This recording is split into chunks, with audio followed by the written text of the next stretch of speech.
amigos, hemos sido guiados a hablar sobre Segunda de Pedro.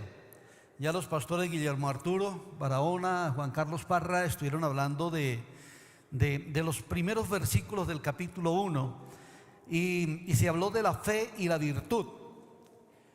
Y este pasaje nos habla que Dios nos ha dado grandísimas promesas, nos ha dado todas los favores de Él, una cantidad de cosas.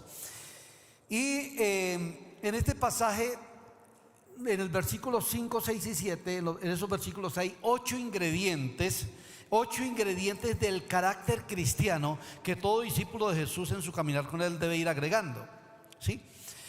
Es bueno aclarar una cosa, en esto es que estamos enseñando, no que son unos pasos. La Biblia dice en el versículo 5, por tanto, vamos al versículo 5 que dice: vosotros también, poniendo toda diligencia, añadid a vuestra fe virtud, a la virtud conocimiento, y continúa: al conocimiento dominio propio, al dominio propio paciencia, a la paciencia piedad, a la piedad afecto fraternal y al afecto fraternal amor. Estas son unas características que son como una mezcla, no son un paso a paso, no son una escalera. ¿Qué quiere decir? Que yo adquirí la fe y luego le añadí la virtud en un mes, y por allá en 5 meses le agrego conocimiento, y por allá si tengo tiempo entonces le agrego el dominio propio. No, es como una mezcla. ¿Cuántos saben hacer arepas? Buenas arepas. O sea, no como las mías, porque las mías no tienen competencia.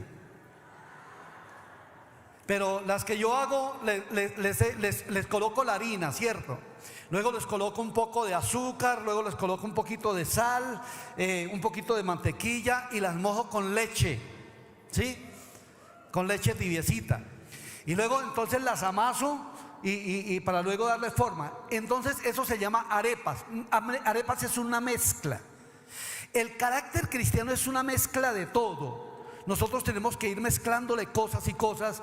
Entonces es como el fruto del Espíritu. Tampoco el fruto del Espíritu es que primero adquiero el amor, luego el gozo, luego la paz, luego la paciencia. No, es toda una mezcla que nos hace un verdadero discípulo del Señor. Quisiera que levantaran la mano todos los verdaderos discípulos del Señor. Muy bien. Aquí hay algo, unas palabras interesantes del apóstol Pedro. Dice: vosotros también, poniendo toda diligencia, añadid. O sea, en esto quiere decir que para lograr tener estas características debe haber, primer punto de la predicación, un plan intencional de cambio. ¿Un qué? Un plan intencional de cambio, un plan intencional de mejoramiento. Yo a veces pregunto qué pasa, qué se hace con las prédicas cada 8 días. ¿Qué hay después de la 1 de la tarde? O de las 11 de la mañana cuando terminamos. ¿Qué hay después de eso? ¿Qué hay por la tarde? ¿Qué hay durante la semana? Planes intencionales de cambio de lo que escuchamos. Entonces, cuando dice ustedes pongan toda diligencia, la nueva traducción, la nueva versión internacional dice esfuércense por añadir. La nueva traducción viviente dice esfuércense al máximo. Es decir, ustedes tienen que mirar y hacer un esfuerzo para que todas estas cosas se den y la mezcla esté en mí. Es decir, que yo tenga esas 8 características que son la fe, la virtud, el conocimiento, el dominio propio, la paciencia, la piedad, el afecto fraternal y el amor. Que todo esté unido, mezclado, y esto lo pueda mostrar. Amén. Entonces, estas expresiones nos llevan, repito, a generar un plan intencional de cambio. Quiero decirles, mis hermanos, las características piadosas, las características de la fe no se desarrollan automáticamente con la conversión. Se necesita el esfuerzo diligente del discípulo de Jesús por cultivarlas, por atraerlas, por colocarlas en el corazón. Así que la fe, mis hermanos, de la vida cristiana, y la vida cristiana va más allá de solamente un creer. en cosas o en hechos como que el Dios existe, como que Jesús vino al mundo, se hizo hombre y murió por nosotros, como que resucitó, bueno, todas estas cosas. No, la vida cristiana debe traducirse en acción, debe traducirse en el desarrollo del carácter cristiano y en la práctica de disciplina moral, o tendrá a desaparecer. Si nosotros no nos esforzamos, hermanos, puede desaparecer. Ahora, ¿qué es añadir? Por eso añadan a. Añadir significa sumar a, poner, añadir. Y para llegar a ser un cristiano verdadero, un discípulo verdadero del Señor Jesús, según el apóstol Pedro, no podemos quedarnos solamente en la fe. Dice que en la fe le añada virtud. ¿Cierto? Y virtud es lo que el pastor Juan Carlos predicaba hace 8 días y que lo traducía como una excelencia moral, como una conducta agradable. Y entonces a eso le añadimos conocimiento, que es en lo que nos vamos a ocupar hoy, en conocimiento. ¿Qué conoce, mi hermano? ¿Qué convicciones tenemos? ¿Qué vamos creyendo? Necesitamos creer, hermanos, y defender lo que creemos. Es decir, que para defender lo que creemos, ¿por qué estamos en la iglesia cristiana evangélica? ¿Por qué cree en la lectura de la Biblia? ¿Por qué cree en la Biblia? ¿Por qué cree que la Biblia es la palabra de Dios? Todo eso necesitamos nosotros conocerlo. Cuando nos confronten con la fe, bueno, ¿y por qué usted cree en el Evangelio? ¿Por qué creen que Jesús resucitó? Tenemos que dar una respuesta a la gente de por qué creemos. No como la señora que le estaban confrontando la fe y le dice: señora, ¿usted en qué cree? Dice: yo creo en la que la iglesia cree. Bueno, ¿y qué es lo que la iglesia cree? Le preguntan. Dice: la iglesia cree en lo que yo creo. Bueno, entonces, señora, hermana, le decían: pues dígame entonces, ¿qué es lo que la iglesia y usted creen? Pues la iglesia y yo creemos lo mismo. Pero eso no son, hermanos, respuestas tan profundas como esa, ¿no? La fe que profesamos demanda conocimiento de lo que hemos creído. No podemos quedarnos con el primer conocimiento de cuando creímos. Según el escritor de Hebreos, hermanos, quedarnos con los rudimentos de la doctrina cristiana, quedarnos con los principios, con una doctrina aquí, lo llama inmadurez. Hebreos capítulo 5 hasta el 6:2, 5:11 al 14 hasta el 6:2 dice lo siguiente: acerca de esto tenemos mucho que decir y difícil de explicar, por cuanto os habéis hecho tardos para oír. Y escuchen esto: porque debiendo ser ya maestros después de mucho tiempo. ¿Por qué? Porque debiendo ser ya maestros después de mucho tiempo, tenéis necesidad de que se os vuelva a enseñar cuáles son los primeros rudimentos de las palabras de Dios, y habéis llegado a ser tales que tenéis necesidad de leche y no de alimento sólido. Entonces, las personas que pasan mucho tiempo, que ya debieran estar enseñando, pero que todavía no saben nada, es como el niño que ha crecido y creció y se volvió un niño de 8 años y le dieron biberón, 13 años todavía con el biberón, y de 15 años todavía le dan biberón. Eso es un fenómeno, hermanos, eso no puede existir.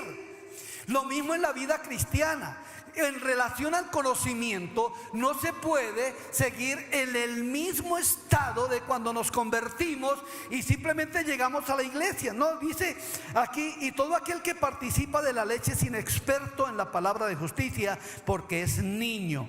Pero el alimento sólido es para los que han alcanzado madurez, para los que por el uso tienen los sentidos ejercitados en el discernimiento del bien y del mal. Por tanto, dejando ya los rudimentos de la doctrina de Cristo, o sea, los principios, el primer conocimiento, vamos adelante a la perfección. Perfección aquí podríamos decir: vamos adelante hacia el conocimiento. Vamos adelante hacia el conocimiento. ¿A dónde voy yo? Ok. No echando otra vez el fundamento del arrepentimiento de obras muertas, de la fe en Dios, de la doctrina de bautismos. ¿Qué es lo que nos está diciendo? Lo básico es la doctrina de los bautismos, lo básico es la doctrina de la imposición de las manos, de la resurrección de los muertos, del juicio eterno. Eso es lo básico. Entonces lo que dice el apóstol es: avance. El ánimo que el escritor de Hebreos le está dando a los hermanos judíos es: por favor, no se queden en un estado de conocimiento, sino avancen más allá de las doctrinas básicas. Profundicen.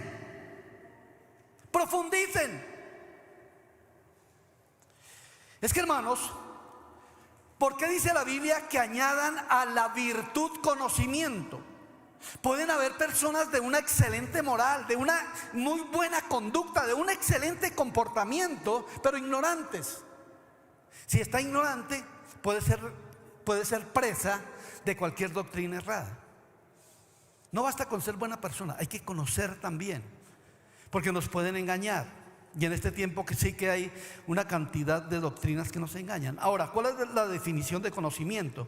Conocimiento en la filosofía griega se consideraba como el máximo del ser humano. Es decir, el que tenía conocimiento lo tenía todo. Esa era la máxima de Sócrates: conócete a ti mismo.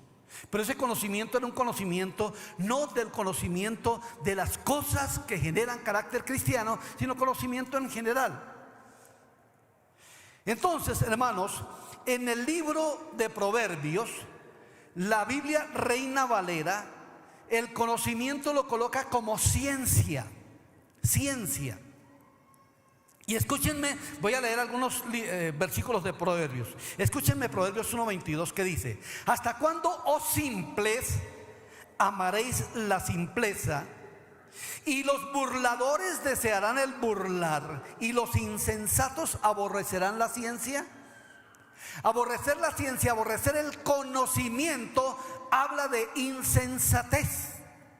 Aquí hay tres grupos: los simples o ingenuos, que son ignorantes; los burladores o escarnecedores, que cometen actos graves, actos más graves; y los insensatos o incrédulos, que se niegan a escuchar la verdad o a indagar más sobre la verdad.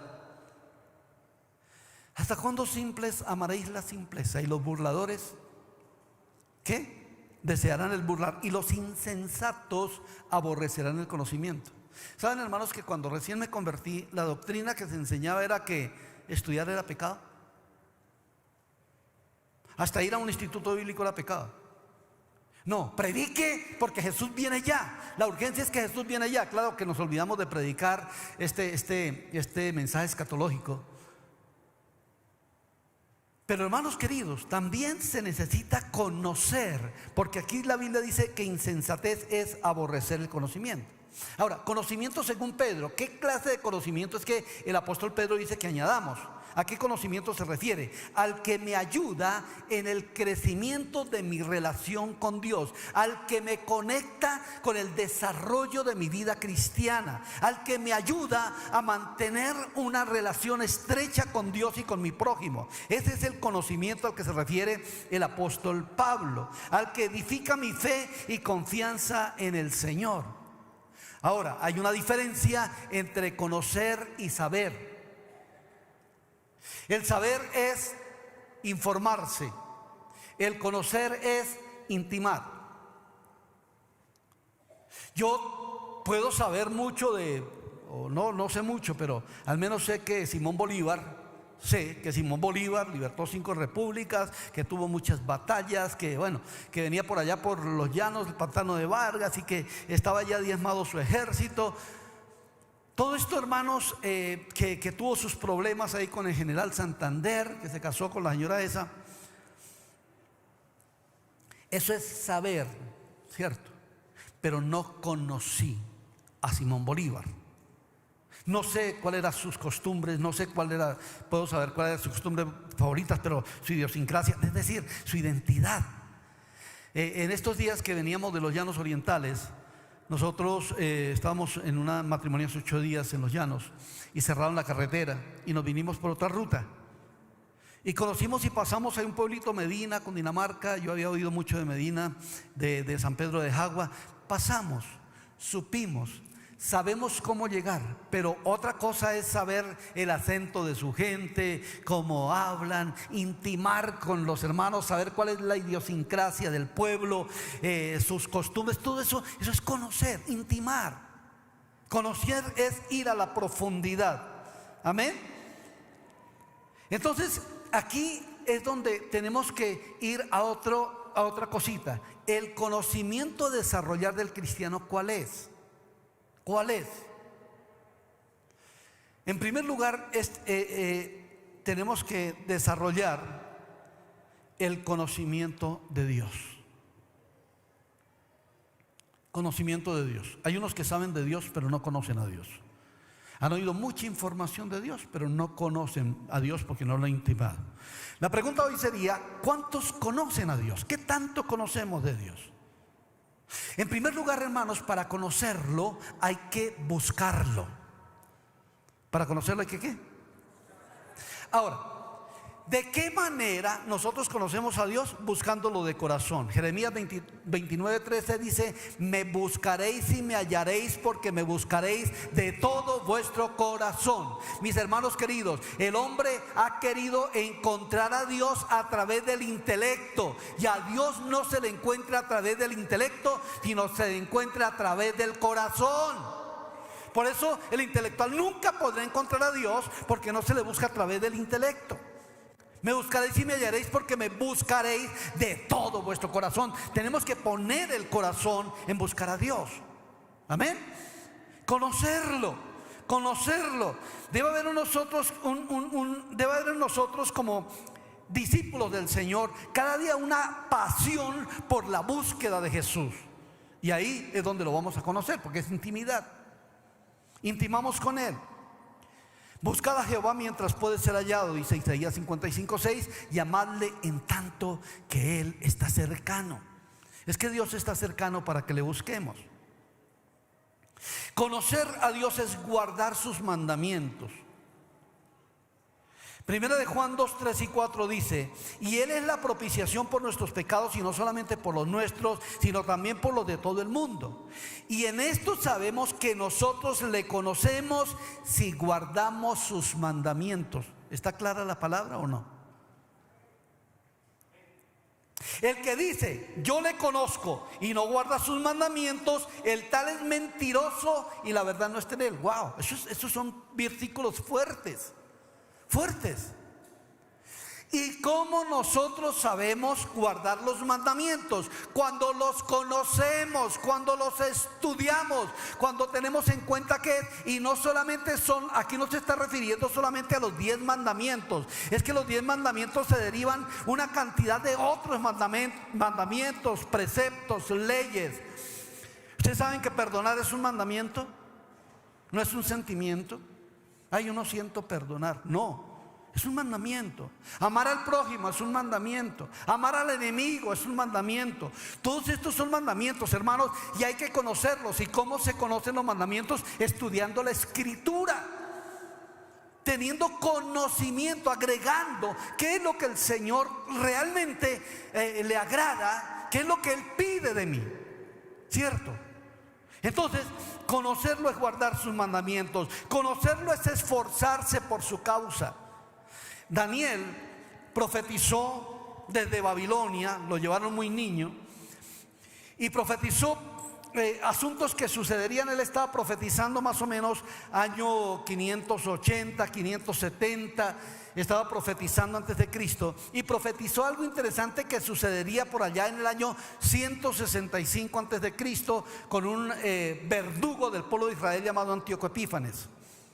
Y miren lo que dice la Biblia, versículo 31 y 32 de Daniel 11.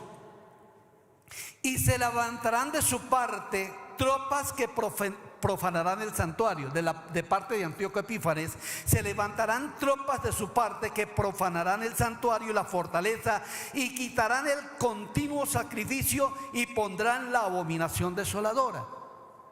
Escúcheme bien. ¿Qué pasó con Antíoco Epífanes? Sacrificó un cerdo en el templo del Señor. Fue y trajo toda abominación al templo que había reedificado Zorobabel. Eso sucedió en el año 165 antes de Cristo. Quería destruir el pueblo de Dios, quería destruir a Jerusalén y iba marcha a Jerusalén para destruirlo. Y su estómago se le pudrió y se murió. Dios lo castigó. Pero dice, con lisonjas seducirá a los violadores del pacto. Este hombre iba a irse a algunos israelitas y ellos iban a violar el pacto de Dios y los iba a conquistar para sus fuerzas. Esos hombres que no tienen, o creyentes, si se puede decir, que no tienen su fe sólida en Dios, dejaron el pacto de Dios. Dice, mas el pueblo que conoce a su Dios se esforzará y actuará. Gloria a Dios. El pueblo de Dios auténtico que conoce al Señor es aquel que ante el pecado actúa para denunciarlo. Ante el pecado no se inclina, ante el pecado lo denuncia, y por eso el que conoce a Dios defiende la causa divina, defiende la causa del Señor. Estos días, hermano, han surgido muchas cosas y no sabemos qué pueda venir de ataque contra el evangelio. Pero nosotros, hermanos, tenemos que decir, conocemos a Dios, no nos vamos a quedar quietos, vamos a actuar, vamos a orar. Actuar significa orar, batallar, hermanos, pararnos firmes en nuestra fe. El que conoce a Dios defiende la causa de Dios. El que conoce a Dios hace su voluntad. Miqueas capítulo 6 versículos 6 al 8 dice: ¿con qué me presentaré ante Jehová y adoraré al Dios Altísimo? ¿Me presentaré ante él con holocaustos, con becerros de un año? ¿Se agradará Jehová de millares de carneros o 10,000 arroyos de aceite? ¿Daré mi primogénito por mi rebelión, el fruto de mis entrañas por el pecado de mi alma? Oh hombre, él te ha declarado lo que es bueno. ¿Y qué pide Jehová de ti? Solamente hacer justicia y amar misericordia y humillarte ante tu Dios. Wow. Claramente el profeta está atacando la vida religiosa sin conocimiento de lo que Dios quiere. Los sacrificios, los becerros, los carneros, los holocaustos se convirtieron en lo que antes era una adoración al Señor, pero allí se convirtieron solamente en una tradición religiosa que no agradaba a Dios para nada. Porque era una tradición religiosa de allá, de levantar, de quemar eso y levantar humo y nada más. Pero a Dios no le agradaba, sino Él dice, hay que tener conexión del corazón. ¿Qué pide el Señor? ¿Qué es la voluntad de Dios? Que te humilles ante tu Dios, que hagas justicia, que ames misericordia y que te humilles ante tu Dios. ¿Acaso no podríamos decir que el culto puede convertirse en una tradición religiosa? Claro que sí. Porque se viene, se recibe, nos vamos, pasa la semana, venimos otra vez, recibimos, nos vamos, pero cambio ninguno. Es decir, estamos perdiendo el tiempo y estamos haciendo del evangelio una tradición religiosa, nada más. Nada más. Pero ¿qué quiere el Señor? Que nosotros conozcamos realmente lo que Él quiere, lo que le agrada. Ustedes se acuerdan de los sacrificios de Caín y Abel, ¿no? La Biblia dice que Abel ofreció de lo primogénito de las ovejas lo que llegó a la mano, y le ofreció al Señor sacrificio de sangre. Abel ofreció de lo mejor, Caín ofreció del fruto de la tierra. Abel sabía lo que a Dios le agradaba. Caín ofreció cualquier cosa. ¿Qué estás ofreciendo, mi hermano, hoy? Nadab y Abiú fueron dos sacerdotes hijos del sacerdote Aarón, y ofrecieron en el tabernáculo fuego extraño. Estaban borrachos y fueron a ofrecer fuego extraño y cayeron muertos, porque no era lo que Dios quería que le ofrecieran, sino no debemos, hermanos, ofrecer a Dios lo que creemos que le agrada, sino lo que Él dice que le agrada. Amén. Y esto debemos conocerlo. Conocerlo es conocer su voz. Yo no sé qué tan familiarizado esté con la voz de Dios, La Biblia dice en Juan 10, 1 al 4: de cierto os digo, el que no entra por la puerta en el redil de las ovejas, sino que sube por otra parte, es el ladrón y salteador. Está hablando de los falsos maestros y de los falsos pastores. Mas el que entra por la puerta, el pastor de las ovejas es. A este habla el portero, y las ovejas oyen su voz, y a sus ovejas llama por nombre y las saca. Y cuando ha sacado fuera todas las propias, va delante de ellas, y las ovejas le siguen porque conocen su voz. Hay momentos del Señor en la vida, momentos divinos, cuando el Señor tiene allí, lo inquieta a uno con algo. Esta semana tuve una experiencia bonita. Yo tenía que ir a sacar una plata a un cajero, y ahí en el cajero, frente al cajero, estaba un muchacho, dos muchachos con unas maletas ahí, casi indigentes. Uno los veía todos sucios. Y yo salí, y uno de ellos estaba llorando. Y salí, y el Señor me dijo: predíqueles. Yo como digo, es que esas personas así como que lo rechazan a uno. Yo mejor me voy para otro cajero. El cajero no me dio plata, estaba dañado. Entonces me fui a otro lado y no pude resistir, y me devolví.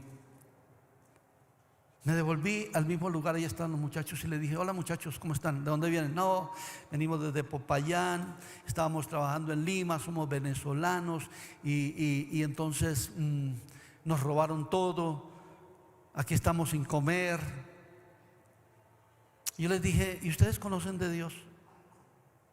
Y uno de ellos me dijo: mi papá es predicador, mi papá sirve a Dios.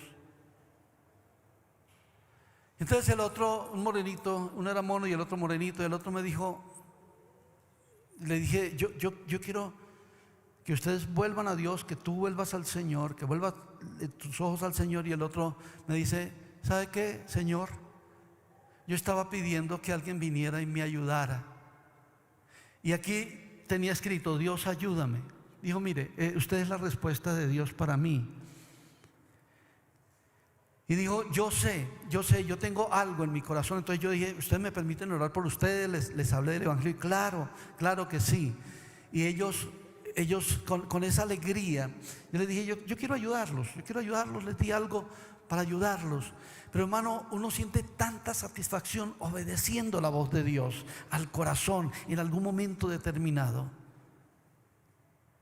Él decía que era una respuesta de Dios el que yo hubiera hablado ahí, porque él acababa de escribir: Dios, ayúdame, y lo tenía escrito acá en su mano. La voz de Dios nos lleva a en algún momento recibir una voz para que el milagro que estamos esperando se dé. La voz de Dios nos guía a personas, nos guía, hermanos, en los negocios, nos guía en la familia, nos guía a qué hacer con nuestros hijos. Es decir, todo tiene que ver con la voz de Dios. Ahora, ¿qué conocer de Dios? Debemos conocer su carácter, debemos conocer sus atributos. Él es misericordioso, amoroso, compasivo. Él es sanador, es libertador. Él es el buen pastor. Él es, tantas cosas que tienen que ver con su carácter. Debemos conocer, hermanos, de su amor, de su eficacia, de su misericordia, de sus promesas, de su poder. ¿Saben qué, hermanos? Isaías 33:13 dice: oíd los que estáis lejos lo que he hecho, y vosotros los que estáis cerca, conoced mi poder. Conociendo a Dios conocemos el poder de Dios. Dios quiere, hermanos, obrar milagros en vida, en acción, en sus vidas. Él quiere que conozca su poder, y tal vez hoy sea el momento cuando recibes el milagro del Señor y conoces el obrar del poder de Dios en tu vida por algo que estés esperando. Ahí está la respuesta de Dios. Conozcamos su poder. Conozcamos, hermanos, la sanidad, el gozo, la liberación, sus promesas que son tan numerosas promesas que hay. Promesas de un futuro glorioso, promesas de larga vida, promesas de protección. Todo esto, hermanos, es lo que debemos conocer de Dios. ¿Y sabe cómo lo conocemos? Leyendo, estudiando la Biblia. No hay otra manera de conocer las características de Dios, los atributos de Dios, el carácter de Dios. No hay otra manera sino estudie, lea, versículo tras versículo, renglón tras renglón, como dice Isaías. Conocimiento de Dios, conozcamos al Señor. Pero también debemos tener conocimiento de la teología y la doctrina. ¿Qué es la teología? Hay varias definiciones. Ciencia que trata del estudio de Dios, de sus atributos, de sus bondades. Ciencia que trata de Dios y las relaciones de Él con el universo. Teología, ciencia de las cosas de Dios. Doctrina acerca de Dios, su personalidad y sus obras.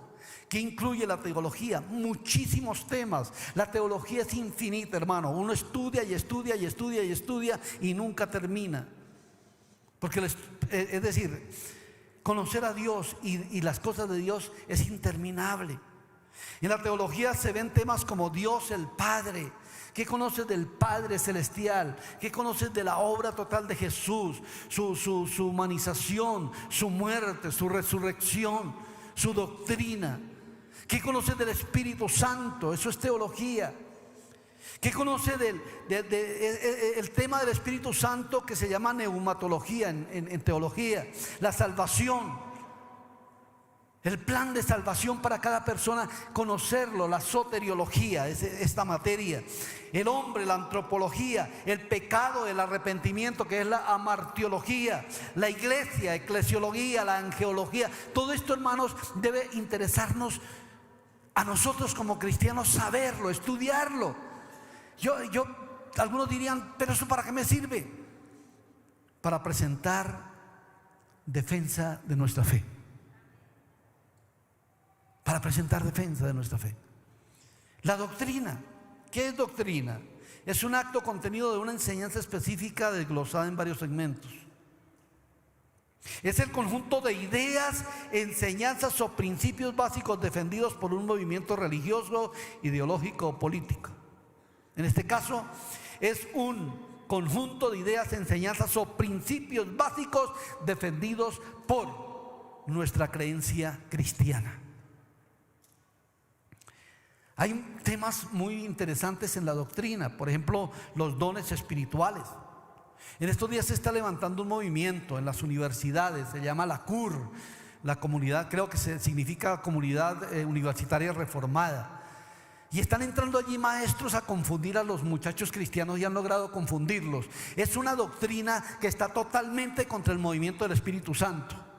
Está totalmente en contra de los milagros, que en la iglesia ya no suceden milagros, contra las lenguas, la interpretación de lenguas, contra la profecía, contra el ministerio apostólico, el ministerio profético, todo esto, hermano, contra el ministerio de la mujer, contra la administración. Todo esto, hermanos, les meten en la cabeza y les meten en la cabeza cosas, hermano, hasta que los logran sacar de las iglesias pentecostales y llevarlos a las iglesias de su movimiento, de su corriente teológica. Es un peligro este movimiento. Es un peligro. Entonces, hermanos, tengamos cuidado de la doctrina. Creo firmemente, hermanos queridos, y con toda sinceridad lo digo, y con toda honestidad y con toda humildad, desde este púlpito no hemos predicado mentiras, ni hemos predicado falsa doctrina, hemos predicado la verdad. Estoy convencido de ello, hermanos. En el nombre del Señor lo hago hoy, esta exhortación. Si yo predico doctrina aquí que no es bíblica, tendría que renunciar. No sería digno de ser pastor. Muy bien. Pero también, hermanos, interesémonos por aquellos temas de doctrina como divorcio y nuevo matrimonio, como sanidad, la unción con aceite. Saben, hermanos, que había un movimiento, o en muchas iglesias el aceite es como el Espíritu Santo. Para todo hay que llevar aceite. Una vez tuve la experiencia de llegar a la iglesia, alguien me pidió el permiso para hacer una vigilia, unos hermanos, y al otro día llegué y encontré toda la iglesia inundada de aceite, las paredes untadas de aceite, las bancas untadas de aceite, el púlpito untado de aceite. Y yo dije, ¿y esto qué es? No, mis hermanos, las cosas no se ungen con aceite. Las cosas no se ungen. Algunos hermanos han venido con un aceite. Hermano, úngeme el carro. ¿Para qué? Únicamente he encontrado referencias de unción con aceite en la Biblia para orar por los enfermos, ni siquiera para echar fuera demonios. Y eso que se haga desde las autoridades. La Biblia dice que si alguien está enfermo, llame a los ancianos de la iglesia, ungiéndole con aceite, oren por el enfermo, y la oración de fe salvará al enfermo. Y si le hubiera cometido pecados, le serán perdonados. No, y pare de contar, pare de contar. Hay algunos que cogen puñados de aceite y lo rocían a la gente. No hay necesidad de eso. Eso no es bíblico. No es bíblico. Temas de liberación, temas de imposición de manos, temas de bautismo, de la cena del Señor, de los demonios. Todo esto son doctrinas que el cristiano debe saber. Algunos cuando ven un endemoniado se asustan. ¡Ay! Ella pegó un grito. ¡Ah! ¿Y qué pasó? No, pues que los demonios, los chuquis, se les rebotaron a alguien. ¿Qué hay que hacer? Con la autoridad ir y decirles que se vayan, que ese no es lugar para morar, porque en una persona debe morar, si es cristiano, debe morar el Espíritu de Dios. Amén. Usted no se asuste, reprenda en el nombre de Jesús. Todo eso es conocimiento de la Biblia.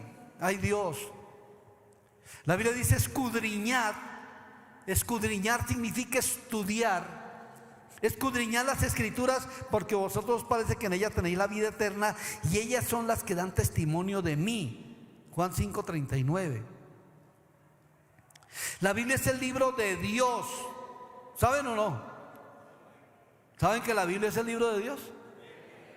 Que la Biblia es el único libro que no se lee, se escucha, porque cada línea, cada renglón le está hablando, es Dios mismo hablando, es la voz de Él. A través de sus páginas se deja escuchar la dulce voz del Señor, que habla a todo aquel que tiene contacto con este santo libro. Aleluya. Hay que conocer la Biblia. Hay que estudiar la Biblia. Mira, hermanos, dentro de cada historia de la Biblia se deja ver el carácter de Dios, se deja ver el amor de Dios, que Dios le habla, intervino la vida de Abraham, la vida de Jacob, en la vida de Isaac, de José, de todos ellos, hermanos, hay una intervención divina. Gloria a Dios por la Biblia. La historia de David y Goliat me anima a vencer los gigantes, de cómo el Señor puede hacer que alguien sin fuerza, sin pericia, sin práctica pueda vencer a alguien que tiene toda la fuerza, toda la práctica, toda la valentía, todas las armas. Pero hermanos, cuando nos paramos al frente de los gigantes, sabemos que no es nuestra la guerra, sino de Dios, que nosotros no vencemos sino vence Él. Y todo esto nos lo da la palabra de Dios, el ánimo cuando leemos la Biblia y tomamos los versículos y nos apersonamos de ellos, los vivimos, hermanos. No hay diablo que nos asuste, no hay enfermedad que permanezca, mis hermanos, no hay fracaso que venga a molestarnos la vida, porque vamos adelante en el nombre del Señor, basados en las promesas de las palabras. Aleluya. Gloria a Dios. Mis hermanos, el éxito o fracaso de la vida depende en gran parte de cuánto de la Biblia logramos atesorar en la mente y en el corazón y aplicarlo a nuestro diario vivir. Si no lo estamos haciendo, tenemos que hacerlo. Antes, hermanos, recién llegado a la iglesia, para nosotros era obligatorio el estudio de la Biblia y la memorización de un versículo semanal. Lo llamaban el texto áureo. Todavía no sé qué significa áureo, pero se llamaba así. Y cada 8 días, nosotros, todo el grupo, cada uno tenía que decir un versículo que se dejaba como tarea de memoria. Un reto. Los voy a retar. ¿Cuántos quisieran memorizar un versículo semanalmente? Gracias por los 22. ¿Cuántos quisieran memorizar un versículo semanalmente? Es bonito. Entonces propónganse eso, hermano, esta semana. Conocimiento de la Biblia. ¿Qué más debemos conocer? Conocimiento del valor de la familia. En este tiempo existen grupos de presión que quieren imponernos la ideología de género y el relativismo moral. Y si la familia está en peligro, también lo está la sociedad. Y si la familia está en peligro, también lo está la fe. Mis amados hermanos, actualmente somos testigos del cruento combate que se está dando o se está librando entre el espíritu del mundo, entre toda esta ideología que ha venido a destruir la familia. El señor George Soros ha invertido millones de dólares para apoyar el movimiento LGBTI, para quitar el título de madre, el título de padre, para decir que ya no existe papá, mamá, que hay que decir todas, todes y todas estas cosas. Hermanos queridos, no, nosotros seguimos creyendo en el contexto divino de familia, padre, madre e hijos. Seguimos defendiéndolo. La familia para nosotros tiene valor. Familias que sirven todos al Señor. Gloria a Dios. Aquí hay familias íntegras. Familia Palma, los bendigo. Hay tantas familias aquí que sirven a Dios, porque toda la vida hemos valorado esto de la familia. Nuestros hijos no serán para el homosexualismo, no serán para el movimiento LGBTI. Hermanos queridos, esto que estoy diciendo ahora me lo van a prohibir decir en algunos días, pero lo seguiré diciendo. Así me toca ir a la cárcel, allá me visitarán. Pero no voy a permitir que esta imposición se diga que es normal y que los padres admitan que sus hijos digan no. Pero si unos muchachos andando de la mano por la calle, un par de muchachos y besándose, eso es normal. No es normal según la Biblia, no es normal según Dios.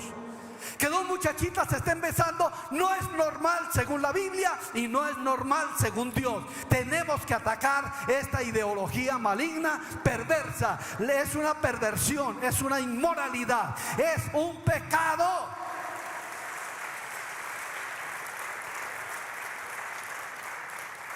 Tenemos que seguir valorando la familia según el diseño divino, según el diseño de Dios. Ese movimiento mundial para derrumbar la estructura familiar divina no lo va a poder lograr, porque la iglesia toda la vida se opondrá. Toda la vida se opondrá. También debemos tener conocimiento por el valor de la vida. Es otra de nuestras luchas como cristianos. No estamos a favor del aborto. El aborto es un crimen.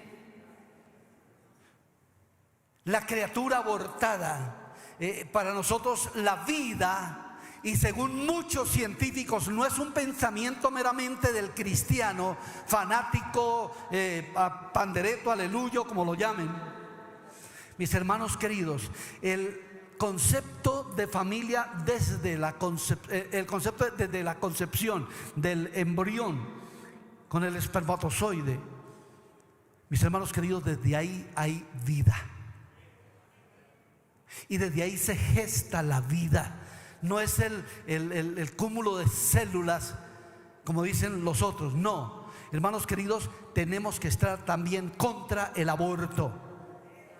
Contra el aborto. No, es que defienden los derechos de la mujer. No, es que cómo se puede exponer a una familia al dolor cuando viene un niño enfermo. Eso hay que matarlo. ¿Y por qué no matan a los que están vivos entonces que están enfermos? La vida se respeta porque la vida es sagrada y la vida es generada por Dios. Seguimos pensando esto. Pero también, hermanos, debemos tener o adquirir conocimiento en todo. Todo demanda conocimiento. Todo lo que se quiere hacer bien requiere un nivel de conocimiento óptimo. El cirujano tuvo que haber estudiado, el arquitecto para diseñar, el ingeniero para calcular todas estas cosas. Hermanos, se necesita conocimiento. Se necesita conocimiento en la cultura general, el conocimiento de los tiempos. ¿Qué tiempos estamos viviendo? Los últimos tiempos y tiempos muy peligrosos. Pero lea, hermano, lea un libro de literatura secular, infórmese, esté listo, conozca, hermanos, cultura general. Eso es importante. Saben, hermanos, que el conocimiento influye. Ananías, Misael y Azarías y Daniel se fueron de Babilonia cautivos, pero eran pepa, y se informaron, y además que los pusieron a estudiar toda la cultura babilónica. Daniel fue supremamente influyente. Influyó en todo el imperio babilónico, de los 3 reyes que hubo: Nabucodonosor, Belsasar y el anterior, que era alguno entre Nabucodonosor y Belsasar, se me fue el nombre. Pero luego viene el rey Ciro, el rey Darío, y Daniel es influyente en todos estos imperios. Lo dejaron como miembro de los sátrapas y de todos los científicos durante el reino de Darío, porque fue influyente, porque tenía conocimiento. Hermano, interésese por estudiar. ¿De dónde adquirimos el conocimiento? De la palabra de Dios, de los claustros educativos, de las escuelas. ¿De dónde podemos informarnos? De la lectura, de pasar tiempo leyendo, hermanos. De todo esto, añadid a vuestra fe virtud, y a la virtud, ¿qué? Conocimiento. Luego al conocimiento se le añade dominio propio, al dominio propio paciencia, a la paciencia piedad, a la piedad afecto fraternal, y al afecto fraternal amor. Y eso es la mezcla que nos hace cristianos, discípulos verdaderos del Señor. Amén. Entonces, ¿qué debemos tener? Conocimiento de Dios, conocimiento de la teología, conocimiento de la doctrina, conocimiento del valor de la vida, conocimiento del valor de la familia, y conocimiento en todo. Que Dios nos ayude a tener conocimiento. De pies, por favor, hermanos.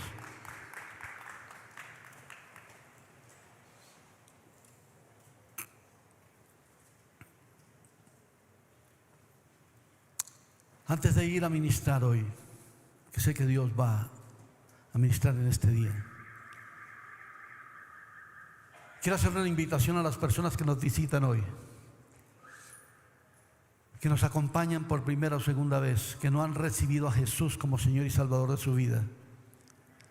Si hay algún invitado hoy que nos visite, por favor, podría levantar su mano en alto si desea recibir a Jesús. Quisiera hacer una oración por usted. Hay personas acá invitadas que desean recibir a Jesús como Señor y Salvador de su vida. Levante su mano en alto, por favor. Quiero verle. Quiero hacer una oración por usted. A ver, ¿alguien me puede indicar si hay personas? No hay.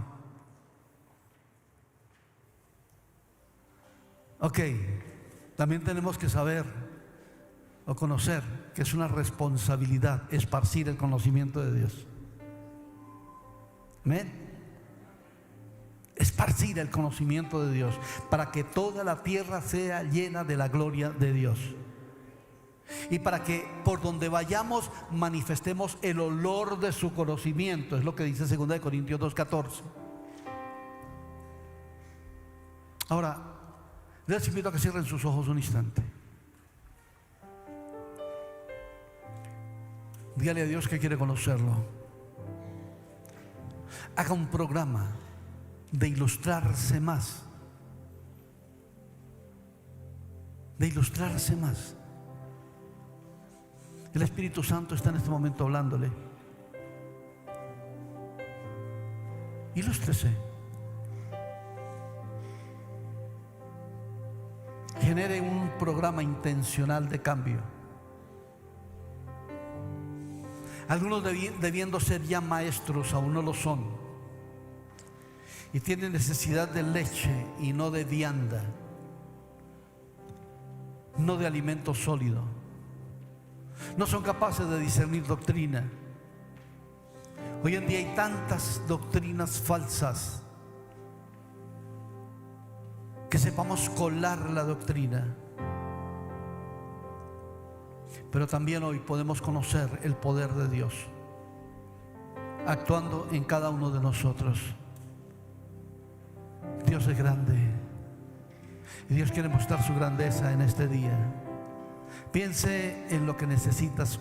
Piensa en lo que necesitas hoy. Piensa en lo que necesitas hoy. Piensa en la grandeza de Dios. En estos días un nuevo telescopio, tomó la foto del universo, pero aún falta descubrirse más. Y si eso es tan grande, Dios es más grande porque es el creador del universo. Ese Dios grande y poderoso hoy está para obrar un milagro en ti. Conoce su poder. Conoce su poder.